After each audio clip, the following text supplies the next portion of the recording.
દ્વારકાના વર્તુ 2 ડેમના દરવાજા તેમજ સાની ડેમના પાણીની આવક સતત ચાલુ રહેતા રાવલ કલ્યાણપુર માર્ગ પર પાણી ફરી વળ્યા છે। કલ્યાણપુર તાલુકાના જામ રાવલ અને કલ્યાણપુરને જોડતા રસ્તા પર પાણી રોડ ઉપર પાણી ફરી વળતા સાવચેતીના ભાગરૂપે વાહન વ્યવહાર માટે રસ્તો બંધ કરાયો છે।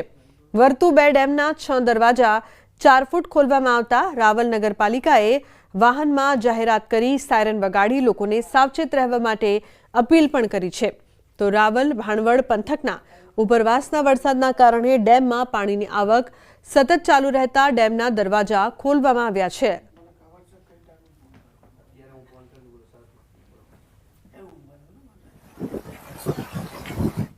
દરવાજા 4 ફૂટ ખોલવામાં આવે છે, જેથી નદીની સપાટીમાં વધારો થવાની શક્યતા હોય નદી કાંઠા આસપાસના વિસ્તારના લોકોએ સાવચેત રહેવું તથા જરૂર પડીએ સલામત સ્થળે અથવા તો નગરપાલિકાના આશ્રય સ્થાનમાં ખસી જવું।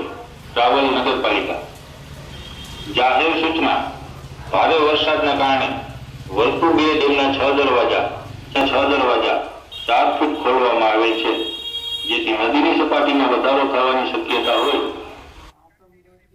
પોરબંદર જિલ્લાને પીવાનું પાણી પૂરું પાડતો જીવાદોરી સમાન બિલેશ્વર નજીક આવેલ ફોદાડા ડેમ ઓવરફ્લો થતા પોરબંદર જિલ્લાવાસીઓને પીવાના પાણીનો પ્રશ્ન હલ થઈ ચૂક્યો છે।